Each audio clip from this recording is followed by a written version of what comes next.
Hey there, today we have 3 equations to solve, and we need to find the value of x in each one. We will also show each answer on a number line. Let's start with the first one. Here is problem number 4. We see brackets on the right side. Our first job is to open those brackets. We give 7 times to each thing inside the brackets. 7 times 2x is 14x, and 7 times 4 is 28. Then we still have the plus 12x at the end. Now let's put the x terms together. 14x plus 12x gives us 26x. So the right side becomes 26x plus 28. We need x all alone. So let's take away 28 from both sides. 2 take away 28 gives us negative 26.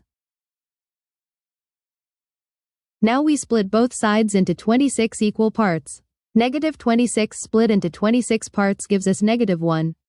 So x equals negative 1. Here is our answer on the number line. We put a big dot on negative 1. Problem 4 is done. Now let's look at problem 5. We see fractions with 3, 4, and 6 on the bottom. To get rid of these fractions, we need to find the smallest number that 3, 4, and 6 all go into.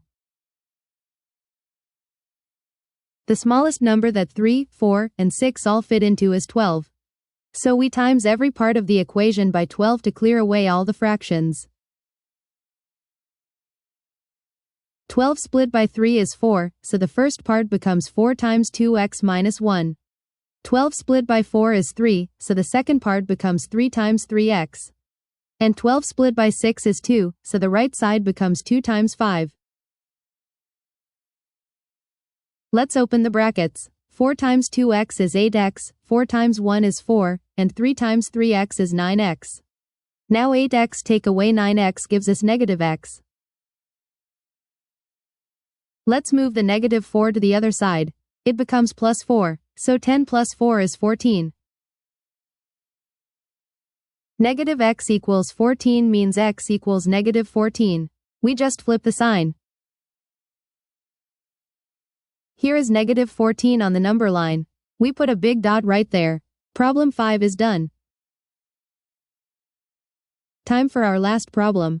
We see fractions here, but some of them can be made simpler right away. Let's clean them up first. Negative 5x over 10 can be made simpler to negative x over 2. And 10 over 5 is just 2. So now it looks much cleaner. Let's times every part by 2 to get rid of that fraction. Negative x over 2 times 2 is negative x, 9 times 2 is 18. And 2x times 2 is 4x. Let's bring the negative 4x to the left side. It becomes plus 4x. Negative x plus 4x gives us 3x. Now we split both sides into 3 equal parts. 18 split into 3 parts is 6. So x equals 6. And here is 6 on the number line with a big dot. Problem 6 is done too. We did it. All 3 problems are solved. Problem 4 gives us x equals negative 1, problem 5 gives us x equals negative 14, and problem 6 gives us x equals 6. Great job!